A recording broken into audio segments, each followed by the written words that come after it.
And it's truly unfortunate that some businesses are closing, shutting down. So, I mean, I'm all for supporting every business that's staying open and, even encouraging others that are closing to do what they have to do.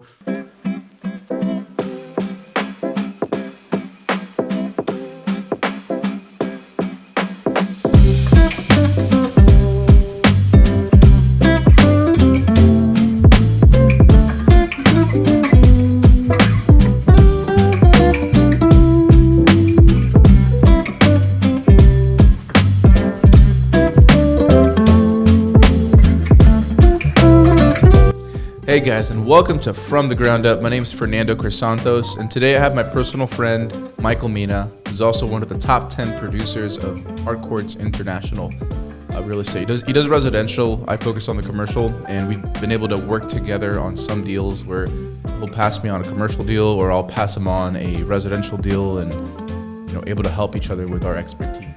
So I've been a broker for 6 years, since 2014, and been in the business doing, lending since 2012. All right, so you joined right after the market tanked, and things are going pretty well for you.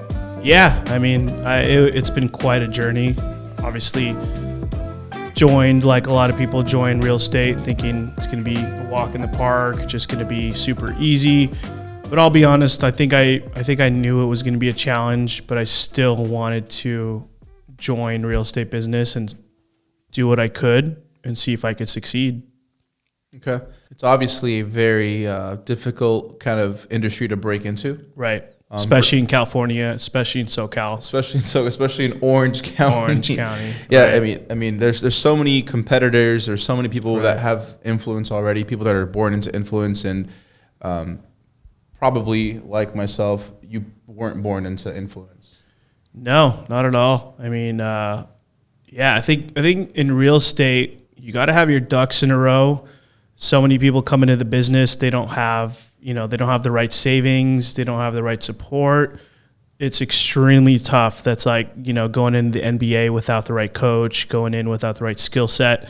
So I kind of jumped into it and, just did my best. I honestly didn't really have the family support that I needed, didn't have the skill set necessarily, but I had the raw passion, if you will, and determination. I think those are the aspects that kind of allowed me to get to that next level. And we talked about that the other night, in preparation for tonight. Mm-hmm. We talked about how our families, as much as they love us, sometimes don't give us the proper support, because they don't want to see us suffer. They don't want to see us, in pain and in debt or taking big risks. They want to see us coasting and just being happy and complacent. Right. So you can't blame your family for those things, but it's also a challenge, because you really do have to separate yourself, and you really do have to block out people that you love in order to achieve what you want to do. I think my biggest struggle, I think it was like between year 2, year 3 in real estate, where I was working the hardest and seeing the least results. And I think it's kind of like what you call the tipping point, is you're just not seeing the results. You're working so hard. You're doing what you think is what it takes to see the success, and you're still not getting it. So for me, I wasn't seeing the support. So I remember one time, I was just kind of really just down emotionally, wanting to see a sign or some kind of like support, where it's like, what, keep pushing. And I remember I was in my room, and I, was pretty down emotionally. And I ended up closing my eyes, meditating, and I saw myself, more or less on a stage in a blue suit. It was just like one of those visions where, in a sense, it was like, wow, okay, I got it. It was kind of what I needed to keep pushing forward. Didn't come from family, like I said, unfortunately, but it did come from within. Maybe it was kind of a vision, a dream, something from up above. But at that moment, I was like, I'm in the right path. I just got to keep pushing. And I do want to focus on how you had a vision board kind of concept and how that helped you manifest your future. Right. Thank you so much for telling me about that vision board idea. I feel like I've heard about it in the past, but I think sometimes it takes just one good close friend to tell you, hey, this worked for me. You should do the same. I think for me personally, it really just put me over the edge as far as I've had goals and I'm always pushing to do better, but I think really putting it on a list and putting it on a vision board, it just allowed me to push it that much further into my reality. And this year, has been my best year in real estate and overall success. I wanted to move out, find my own place. I had some income goals and all the things really pretty much like you told me, a lot of those aspects so far have come true, and we're still, still about a month out of the year. Right. And it's not always about the concepts or the ideas. It's how you hear them. Hearing it from a different perspective from different people sometimes gets it to click a little bit better. And, right. And it's so important because it's like praying, or it's like focusing on something. It's like you've heard the story, and Jordan Belfort said this. Mm-hmm. There's a guy who's driving the Lambo, and there's the one tree on the road, and he's thinking, don't crash into that one tree, and he ends up crashing into that only tree on the road. It's your mind is so powerful, and it really will take you where you think about what you think about and how you think about where you're going. So it's really important to really try to hone in on your own thoughts and your own energy and your own perspectives to achieve what you want. What you focus on expands. Yeah, it's the universe. Yeah, as what's his name? Tony Robbins. That's one of his main quotes that I live by. What you focus on expands. It's so powerful. It's so true. I had to focus on success, not focus on failure, not focus on failing.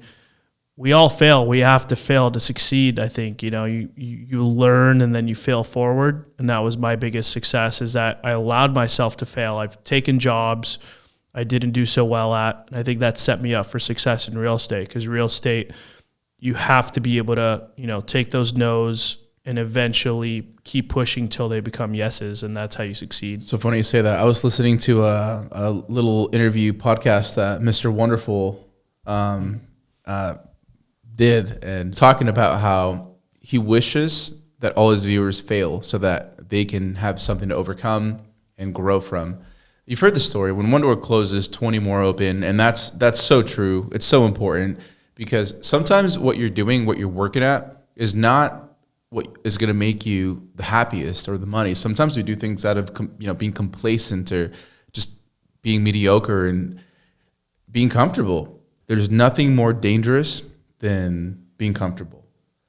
There's a saying that one of my clients, Pete Adame over at Suavecito Pomade, clients and friends, become really good friends, and he's taught me so much about not just like real estate, even though he's the one buying the properties and also learning about it, but also about business and life and all these business qualities you can really take with you and apply to the rest of your life. And one of the things he said, he's I'm sure people have said it before, but he said, I'm going for broke. Yeah. So he's, spending his money, and not just frivolously, because he's not a frivolous person, but he's investing, and he's getting rid of his cash on hand so that he can continue to work. And I realize that I'm that kind of person too. I'm better when my backup is against the wall. Absolutely. For my years in real estate, when things were, the hardest, I kept telling myself something like this phrase, and it was just beautiful struggle. I told myself, this is the beautiful struggle, because I think a lot of people think struggle is a bad thing, but it's actually not a bad thing. Struggle is a good thing, because it means, you're pushing extra hard. You're not seeing success right away. That is what the process is. The process isn't supposed to be, paved in gold, where it's just like, this is perfectly easy. Some people in real estate, maybe their parents, their family, their, connection just made it super easy. But I don't think that's worth it. Nothing easy is worthwhile. And I think having that struggle, that beautiful struggle, allows you to succeed. And then you see, wow, like I came through all these struggles and I still made it. And it makes it that much more valuable, that much more beautiful at the end of the road. All right. So speaking of struggles, How did you break into real estate? Yes. So how do I get into real estate, or how did you break in? Because I think a lot of people can get in. I think I heard like Yeah. a stat like 1 in 70 Californians have a real estate license. But how did you break into how did I it? break into real estate? Yeah. Yeah, I mean, I started off kind of just having fun with it, and I think that was a pretty key part that I even stayed in it as long as I did to even break into it, because I think having fun with it, I wasn't able to break into it, but I did do some business. Wasn't the type of business that I really wanted, but it was, posting on social media, having fun with it, just, telling friends and family.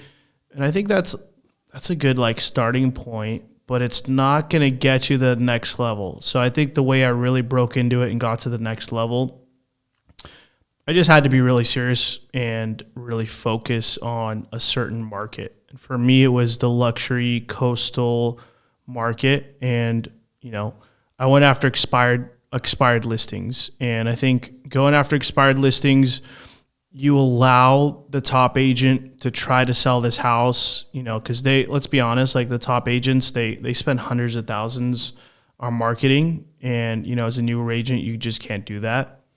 So I went after those sellers, and they've already worked with the top agent. They weren't able to help them. So now they're a little more open-minded to working with you. And then I came at them with, my company where I work at is Harcourt's Properties. We do luxury listings or luxury auction listings, where we can actually just offer a completely different strategy of selling a property. So doing that, I think I got, the foot in the door, and I started offering something that, their top agents weren't even able to offer. So I got the foot in the door, allowed me to get, more and more at bats, if you will, where, I got more listing appointments out of every 10, even if I got 2 or 3, and I sold 1 to 3 of those properties, then, that was success right there.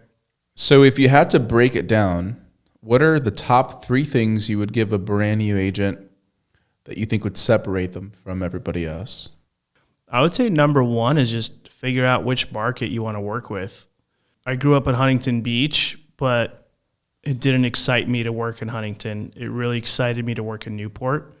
So I think knowing that was step 1, because in the beginning it's like you take business where you can get it, but I don't think that's like a way that you can really do well in real estate, because it's like if you're just taking business wherever you can get it, you're not going to be excited, you're not going to be passionate, you're not going to be happy. And, so for me, it was just, I want to work in the coastal, but I want to centralize my business in Newport Beach. So that was step 1, is capture or go after one particular market that you really are most excited about. Number 2 is join a company that supports that. So find a company and, that gives you good support and gives you a good system. So there's a lot of companies out there that'll just, literally say, here's a phone book, go out and get your own business. Mm-hmm. So that's not a good system. You need a company that's going to give you a system that says, our company is going to support you in going after this type of market by giving them this type of presentation, this type of strategy, go after expireds. And I achieved that with this company that I'm with right now, Harcourt's, by, our system is going after expired listings and presenting to them a different way of selling. Number 3 is just, it's a contact. Real estate's a contact sport. I'm sure you've heard that one before. So at the end of the day, even if you have a good strategy, even if you have a good company, even if you have all these things going for you, you need to make contacts. And I think that's the hard part that a lot of us struggle with, is you need to figure out a way, like you need to call people daily. You need to have those processes every day where whether it's door knocking, whether it's making those cold calls, whether it's sending out those mailers, you have to do something consistently every day, with a focus in mind that I'm going to set appointments, I'm going to make these contacts, I'm going to get these at-bats.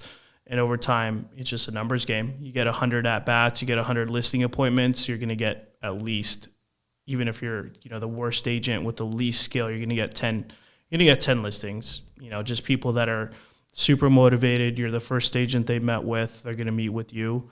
So, over time, you go from 10 out of 100 to maybe 20 out of 100 to 30 out of 100. Just the numbers just go up over time. So that's number 3, is make more contacts. Residential real estate and commercial real estate share a lot of the same attributes. You're required the same license to do both of the transactions on both sides. But I rarely dabble into residential. I help family members and friends buy properties, but I'm helping my cousin right now buy a property. We finally got something into escrow. We had a lot of failed offers that we submitted.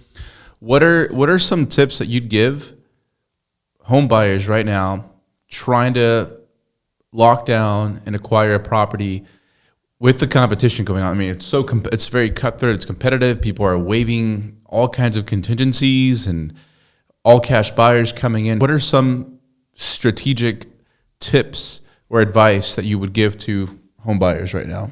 Step 1 is find a good team. So the team is composed of obviously a great realtor that's going to represent them on the purchase.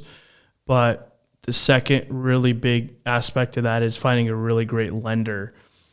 So the lender is the one that gets you approved for the loan.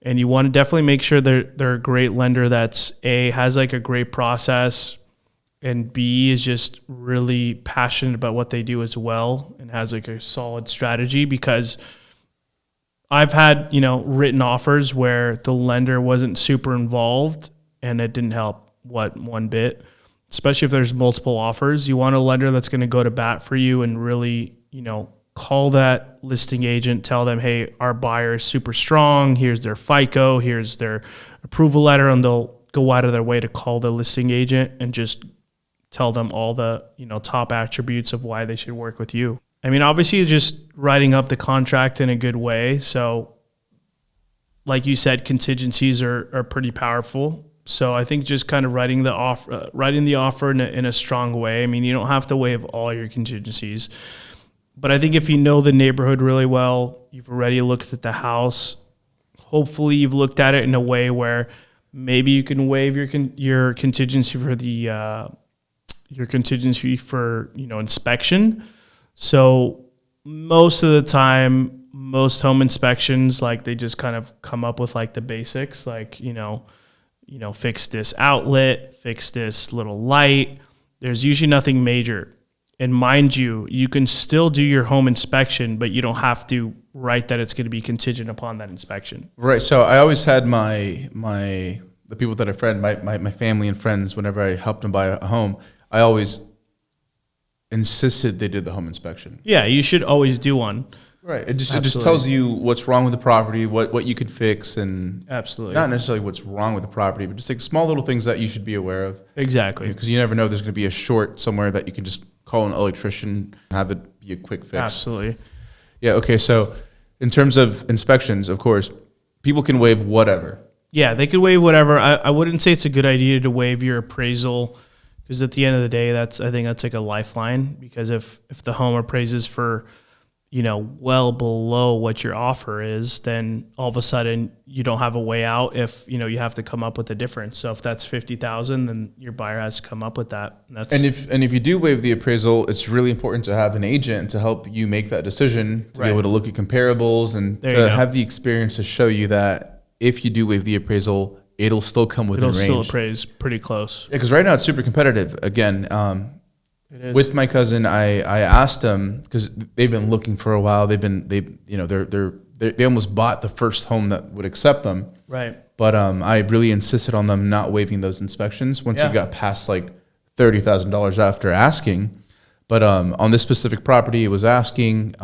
We looked at the comparables, and they waived the appraisal because they were initially going to put 20% down. Okay.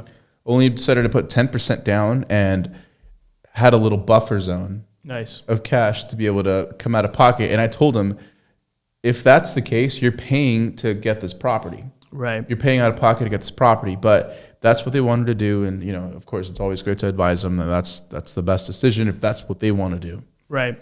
I would say number 3, that's really important, I think, that's helped me and my clients the most is building a relationship with the listing agent and also finding out what's important to the seller. So for some sellers, they're very price sensitive. So it's good to know that that's their number one priority. Most of them probably are.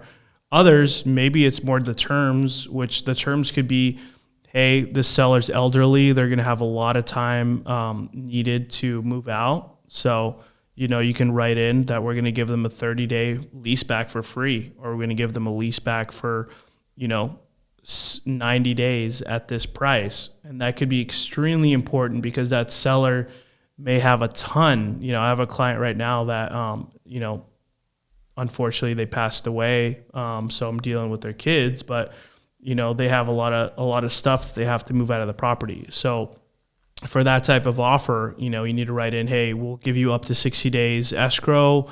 Maybe even after close escrow, we'll give you an extra 30 days just to be able to move out. That's the relation part of real estate that a lot of people forget about. Right. And I think, I work with a lot of sellers now. I used to be mostly a buyer's agent. Now I'm like almost a 50-50 where I work with a lot of, maybe a little bit more sellers. But if I have multiple offers, there's always an agent that stands out and you feel like this person made the effort. They called me and they asked me, hey, which escrow company do you want to work with? I'm going to write it into writing into the offer. Which title company you work with, I'll write into the offer. They ask all these preferences and it's almost like a cheat sheet. Like what should I write into the offer? And by that, making that effort, it makes it that much easier. And, we're kind of like on the same level of communication. I think that helps a ton. Yeah. So even if there's 10 offers, maybe there's 2 that do that, then at least at that point, you're giving yourself, one of the top 2 offers. Very important question people are asking is, how is the market? What kind of market are we in? In your experience, I know it's completely different from in residential. In the commercial market, we're seeing a lot more hesitation, buyers being a little more reluctant. If the vaccine comes out, whether you feel that it's treason or a great thing, it's a separate topic. But in terms of consumer confidence, I think it's going to play a big role in the market going forward. Investors are really pulling back, and the savvy ones are actually going forward and investing and pulling the trigger on these properties because they know, as it's always been, things always go up. So if they can afford to hang on for a long time, they will make money regardless. So on the residential side, how do you see the market conditions being? Is it a seller's market? Is it a buyer's market? Is it both? Is it black and white? Right. So right now it's been black and white. So back in, when the pandemic first hit, I think that was like roughly around February, March, it was very vague and it was very unclear, but it seemed like, I'll be honest with you, I thought, real estate was crashing. I lost probably 3 or 4 deals. Buyers were, completely losing confidence. Lenders were not lending, the typical types of deals that they would. So at that point, it was very bleak. But then a couple months, about a month later, I think they officially said real estate was going to be an essential, service. So where, we weren't on lockdown, we could actually show homes, we could take listings, we could meet with clients. That just opened up the floodgates, if you will. And I think interest rates at that point also came down. So it just made it a very, very strong seller's market. There was a lot of pent-up demand, a lot of clients that weren't able to sell, weren't able to buy for about a month. All of a sudden, it was a frenzy, and tons of buyers betting on, writing offers on properties. So it was a very strong seller's market. I think residential realtors had a very strong year, and we're still, seeing a really good demand right now. So pushing forward into 2021, I don't see that really changing. I think it seems like interest rates are pretty consistent. We have like roughly a 3% buyers, interest rate right now. So that allows buyers to purchase properties and, have that much more buying power. So it's a very good seller's market, and buyers are getting really good deals as well. That's interesting. Yeah. So Going forward, do you think it's, I mean, of course, nothing good lasts forever. Do you foresee this keeping in the trajectory? I know a lot of data has been saying that it's been positive and been good, and it's kind of a scary time, don't you think, to be able to buy a house? There were a lot of aspects that we've dealt with. I mean, things that we're looking at, talking about, like forbearances. Those were a thing, and then a lot of people were saying the forbearances are, starting to run out, and a lot of clients were, just going to lose their homes. But I don't think what they really took into play was most sellers really had such a good, equity in their property value.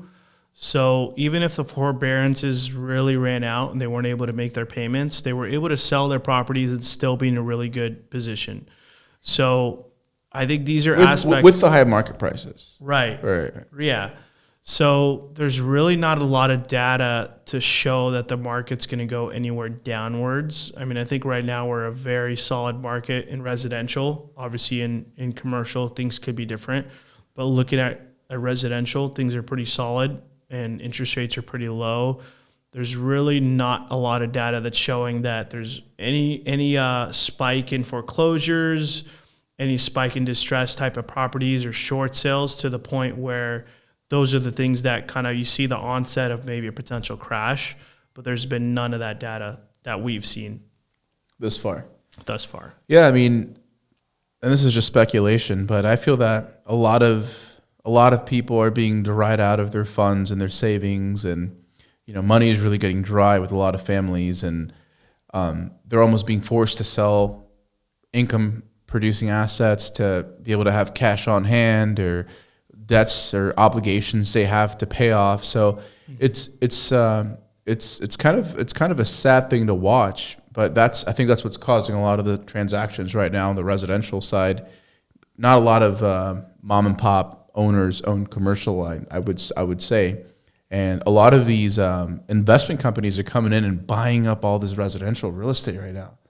It's kind of scary to think that the big corporations are buying more commercial and more residential as well, and there's these big conglomerate groups that are owning a lot of the housing and the commercial. It's just talking about the future, 20, 30, 50, 100 years from now, and how that's going to become a thing where the average person is really going to have a hard time buying a home. It does seem like the small businesses are hurting with the pandemic in general. That's kind of maybe a little step out of real estate, but in the sense that it seems like, some of the bigger corporations are doing well this year. Some of the smaller, like you said, mom and pop businesses, if they're not staying open and they're not making any money, then of course, they're going to be hurting. So right, and people like groups like Amazon or supermarkets, Costco, these big companies, they're the ones that are doing well and surviving and staying open, and it is really unfair. And we started seeing restaurants actually come out and they're doing protests and staying open, and look at it the way you want to look at it. If it was your business, I guarantee you would stay open, regardless of the repercussions. And I mean, at a certain point, there is a threshold where you have to do what you have to do, political or not. It's a very scary thing, and I feel for the businesses that are trying to operate and try to be successful in these times, and they put their life savings on it, took liens on their homes. Right. It's horrible. It's horrible to watch. I think it's also them caring about their employees as well, because I deal with a lot of those types of small business owners, and a lot of them are, maybe they know they can make it, but they don't want to just lay off and fire so many employees, especially during holiday season. This is the time where they need those, they need their jobs the most to be able to support their family, be able to give their kids a nice Christmas, Hanukkah, whatever it may be. And it's truly unfortunate that some businesses are closing, shutting down. So, I'm all for supporting every business that's staying open, and, even encouraging others that are closing to do what they have to do. Most of these businesses are doing so much to, they've paid for different aspects to keep their property healthy. I mean, the restaurants are, encouraging social distancing. They've put up all these things that the government has sanctioned. And at this point, it's like, you know what, we've done a shutdown. Everybody's using masks when they need to. I think at this point, we just need to move on. Yeah, and I've seen a lot of families actually be, hurt by COVID, and their elders are sick, and even catching the common cold is something that would be detrimental to their health. So, I've seen the effects of it, but at the same time, I've seen the effects of these families running out of business and running out of everything, and if people are losing their homes, it's a very scary future. Nonetheless, we will hang on. We will persevere, and this has happened before with the Great Recession and 2009, and every little hiccup we've had in our economy and worldwide. We don't know all the answers, and all we can do is stay informed and stay positive and help one another and try to find a solution that can make everybody successful and healthy and happy in the future. So with that, we'll end our show here. Thank you for tuning in. Again, this is Michael Mena with Hardcore Real Estate and Fernando Crisantos. Thank you for tuning in. Thanks for sticking around. We hope you enjoy the content. Please leave comments below of your concerns with COVID or questions about wanting to start in the industry or starting a business. We have a great support group of people and influencers and motivated individuals that can help you achieve your goals. Again, we thank you for your support. Thank you. Thank you, guys.